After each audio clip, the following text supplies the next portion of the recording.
Second reading is from the book of Romans, starting at the 5th chapter. Listen for these words. Therefore, since we are justified by faith, we have peace with God through our Lord Jesus Christ, through whom we have obtained access to this grace in which we stand. And we boast in our hope of sharing the glory of God. And not only that, but we also boast in our sufferings, knowing that suffering produces endurance, and endurance produces character, and character produces hope. And hope does not disappoint us because God's love has been poured into our hearts through the Holy Spirit that has been given to us. The word of the Lord. Well, Miranda and Caroline set the bar high 2 weeks ago when they preached without any notes. And guess who? Just guess who has been reminding me of their accomplishment for the last 2 weeks? Does anybody have an idea? Right. So the pressure is fully on for me today, and I've decided to go without my notes, except I do just have just a teeny little cheat sheet right here, just in case I get lost. I feel like I'm taking a test. I want to tell you, this is so hard. So here we go. What a journey we have been on.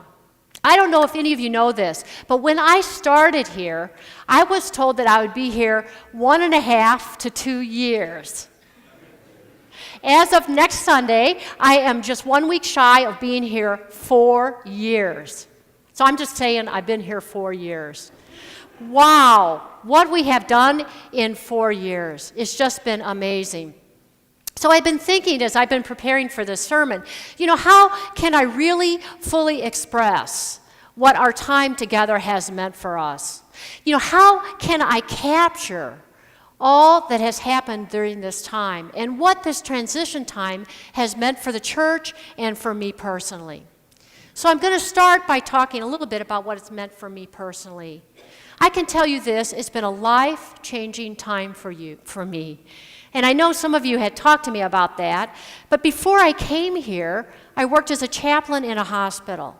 Was I a minister? Yeah. And was I pastor? I was. But I was a pastor for people who were in the hospital. So coming here was a big change for me. Before that, I worked in the church like you guys as a volunteer.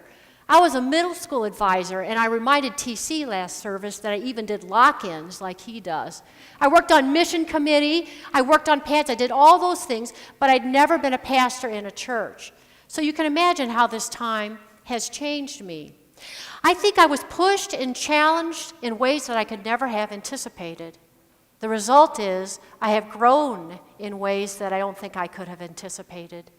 But you and I together have done so much more than I ever thought that I could have hoped for. It has been an amazing journey. And I've been thinking, what kind of insights and for sure what image can I leave with you today to help remind you and me together of how important and how significant this time together has been. For we have learned a lot during this time. I think we've learned a lot about ourselves, we've learned a lot about our faith, and we've learned a lot about God. All important things for us to learn about. So today we've been thinking about journeys, and I've been even thinking about all the journeys that we take in life. And we do a lot of different journeys, times when our lives are changed and we become different people because of it.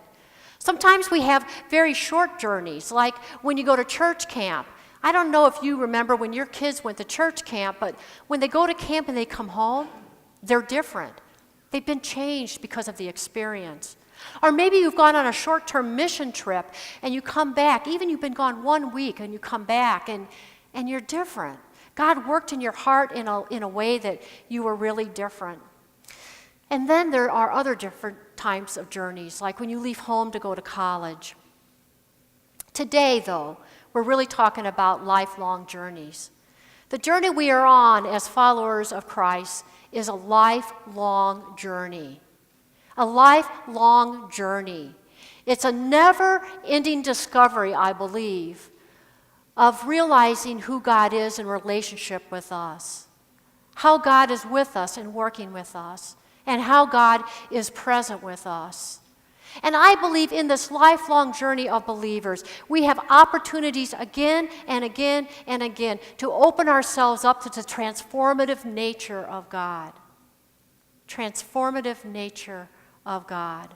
When we can do that, when we can open our heart up and be receptive to God working in our heart, we become new people.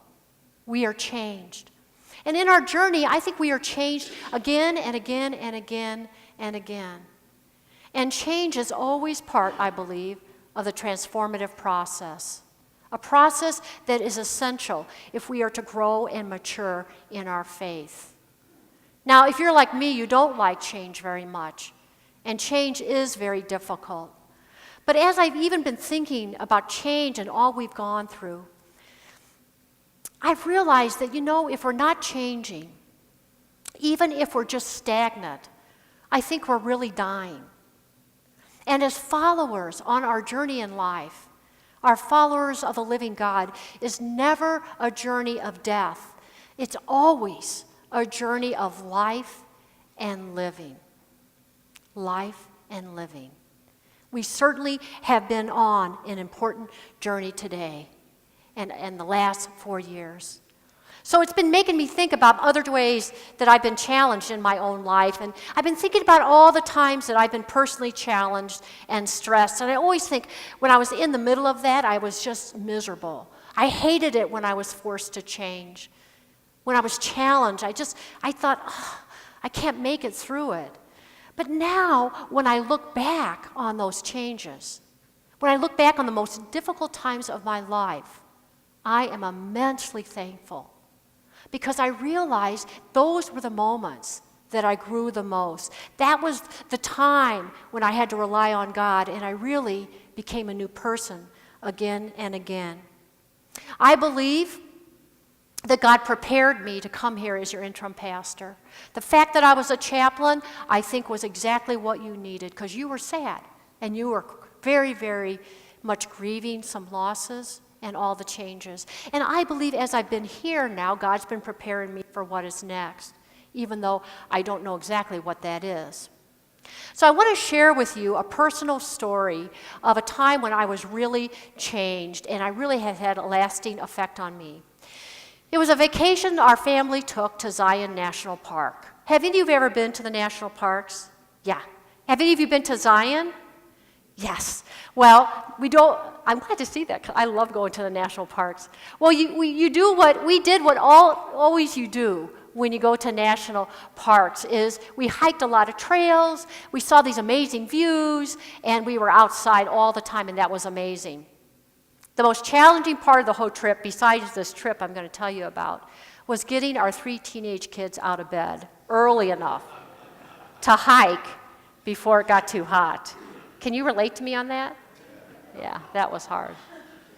So I remember, I left that out the first time. I remember one day I said I wanted to hike this really challenging hike. It was a 5-mile hike up to the top of this huge monolith. And I knew it would be challenging, but I was always up for the challenge, and I wanted to really test myself. So here I started up this trail.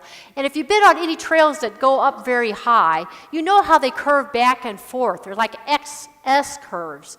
And you're going up and up and up. Sometimes the trail was very narrow, and there was rough rocks, and I had to be careful not to slip. And I'd look over the edge. There'd be these steep chasms, drop-offs that would go way down. And I had shaky knees, I'll tell you that. So up I hiked. As I got closer to the top, it got more strenuous. And then there were these chains that were hammered into these big rocks that you had to hold on to pull yourself up. I'm telling you, it was really a scary experience. But up I climbed 1,488 feet till I reached this little plateau that's called Angel's Landing, 5,885 feet above sea level. Angel's Landing. This was an amazing, life-changing experience for me. So here I am on this very top of this huge tower of rock. I think it was a mountain, but I don't know if it was really high enough to be called a mountain. But for me it was a mountain, I guess. But I'm standing on top of this, and the wind is immense. The wind is just blowing, and it's blowing so much that you couldn't even hear each other talk, and there were other people up there. But then inside of me was this amazing peace, because you see, I had accomplished something there. I was standing there on Angel's Landing, and it was a holy moment. I really felt like angels could land there. Isn't that a beautiful thought?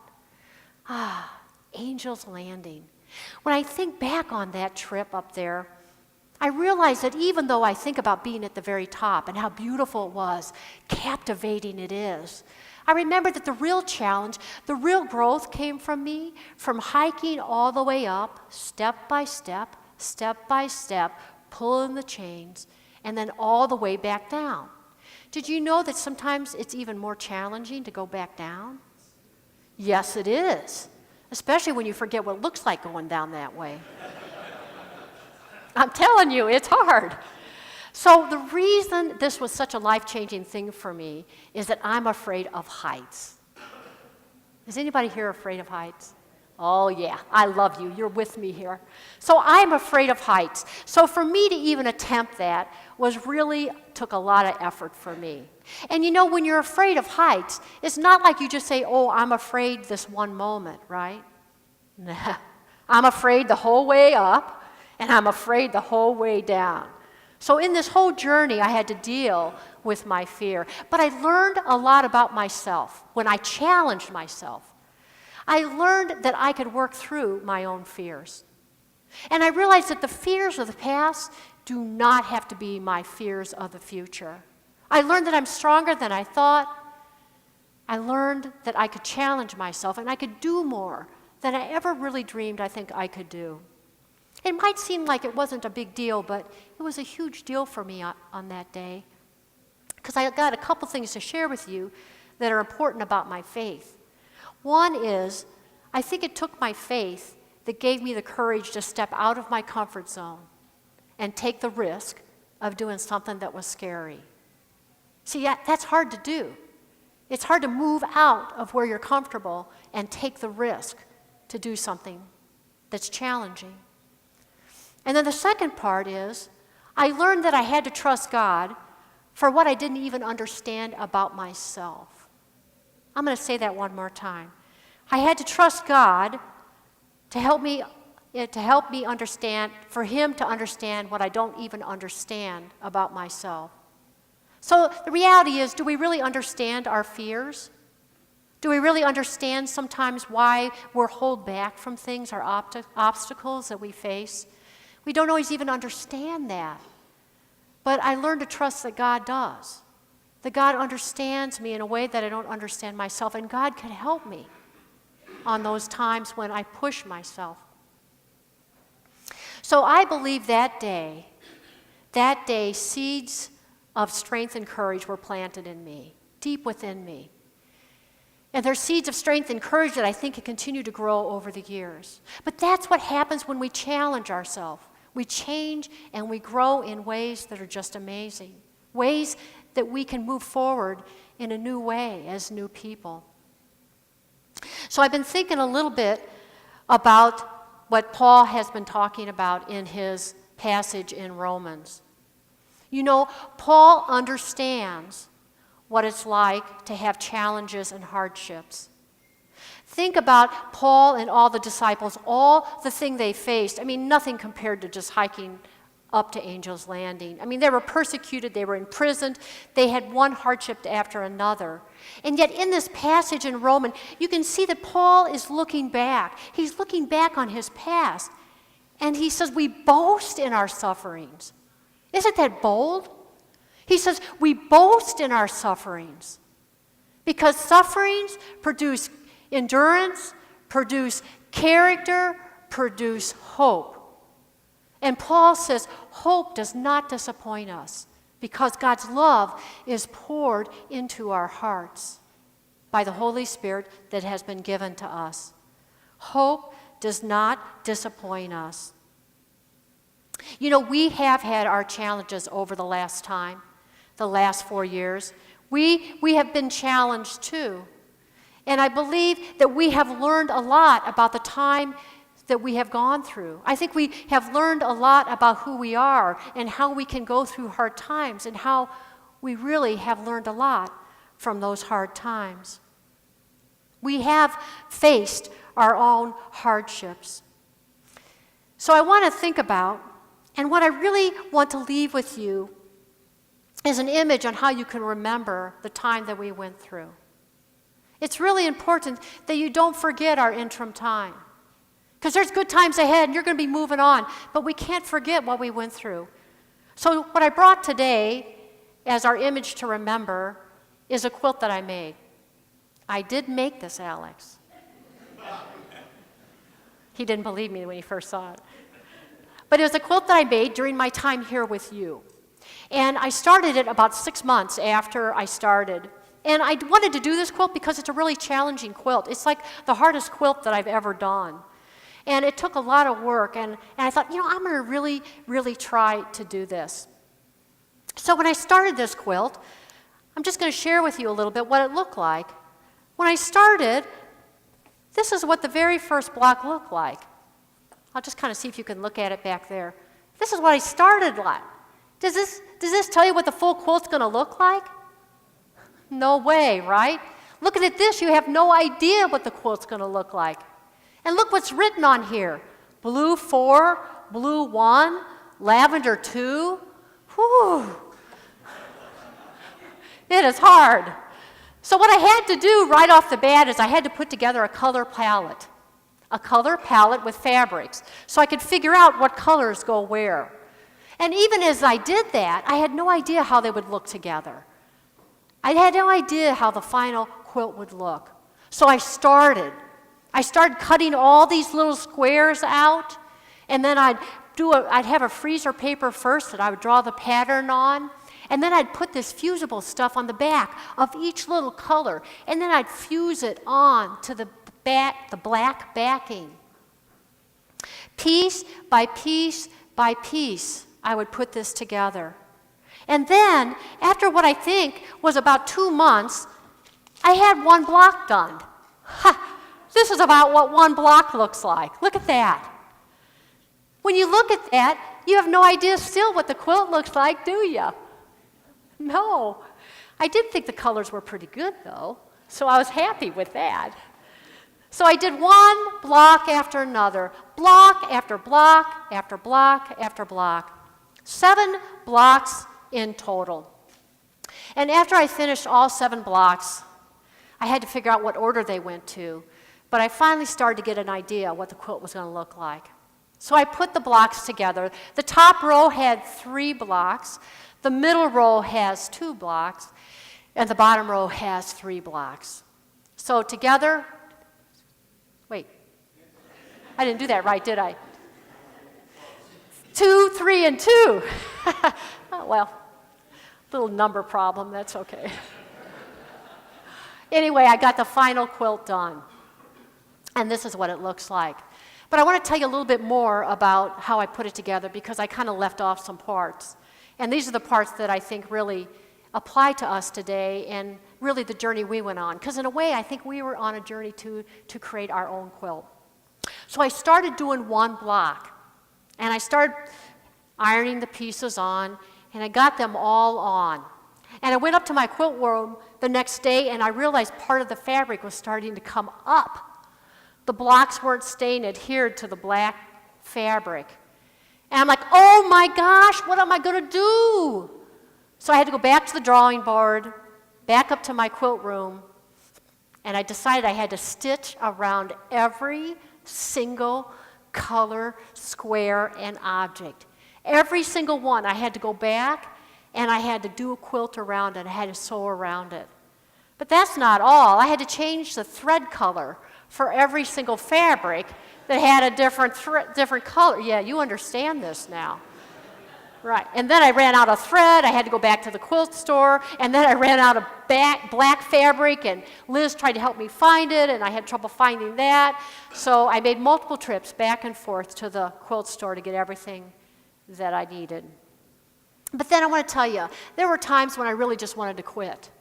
I think when I had about 2 blocks done, And I maybe was 6 months into this. And I was like, you know what, I'm going to just forget this quilt. I'm just going to forget it. It's not worth it. I mean, really, come on, I'll just put it in a drawer. It'll be an unfinished project like several that I have. And I'll just forget it. I don't even want to do it. Then I'd get back going again. I'd start working on it. Then there'd be times when I was just too tired to work on it. And I said, I don't have the energy tonight to work on it. And then there were times when some things here kept me really busy. And it just wasn't the right time to work on my quilt. But every once in a while, I'd go back and I'd start working on it. 3.5 years till I finally finished it. I just finished it a couple weeks ago. I was motivated. If I wanted to use it in this sermon, I had to finish it. But I wanted to tell you then about how that, to me, kind of matches our journey together. Is I think, when we started out, I think it looked like this, right? We didn't even know who our head of staff was going to be. We knew he needed new associates. Man, we had no idea what the journey would be like. And we had so many changes, one after another. There were times when we were overwhelmed. I'm sure there are times when you just wanted to quit. Forget this. I'm just going to go somewhere else. I'm not going to endure this time because it's difficult. Changes, being overwhelmed. It was really a difficult time. But you didn't give up, and I think that's important for you to remember. I mean, there were times when we really had hard things we went through, but we stuck together. And look how far we have come. I am amazed at where we are now. It's kind of like making this quilt, Day by day, month by month, we just kept on the journey. So now I've been thinking, how will you look back on our time together? Will you look back when you're talking to somebody at another church, and you'll say, oh my gosh, we had that horrible 4 years with that Barbara Gorsky. I know you're not going to say that. But you might, look back on that time and you say, oh, I'm just going to get that behind us. But I think it's really important that we remember the words of Paul and that we remember what Paul tells us about what we can learn from opportunities in the past. So Jane Wellman's here today. I'm going to tell a golf story that has to do with looking at the past and how we're going to remember it. So how many of you know that I've been playing golf with the church league here? Oh yeah, some of you I've been playing with. Well, I've got a tidbit that I learned since I've been here. Did you know that if you hit the ball 10 times, you can stop counting? Did you know that? I learned that. Not just once, but multiple times. Well, I did get better. I did get better over time. But anyway, I was golfing with Jane, and we were walking on the fairway, and Jane was talking about somebody she had talked to. And she was saying, oh, yeah, I'm from First Press. And this person, and Jane, just forgive me if I don't get it exactly right, but this person said something like, oh, that's that problem church. I want to tell you, my blood just about boiled. Jane didn't know it. But I thought, how dare them call something that's been so meaningful for us, so transformative, into a problem church? Again, we must go back and think about what Paul has said to us. Paul's saying those things that are hard, they are gifts for us because we are stronger now. And I look at you, and remember when I went to Angel's Landing, I had seeds, I told you, of strength and courage were planted in me. I think seeds have been planted in you. I think seeds of courage and strength. You have endurance now. You have character now, and you have hope. And remember, hope will never disappoint us. It'll never disappoint you. So I'm giving this last part here for you, for Alex. In the days ahead, there's going to be a time when it's going to look like you're starting over at the beginning again. And you're going to say, oh, it's too hard. I can't take another change. I can't do something new. I mean, you have this whole mission thing coming up that's so exciting. I want you to know that we've learned together about this time you can, because you're stronger now and you're different people. When I look at this quilt, I say, what a beautiful quilt. We have had a beautiful journey. Amen.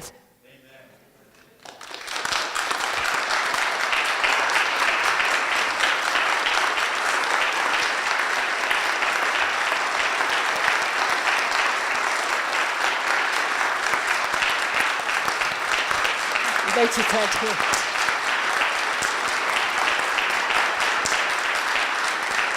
Thank you.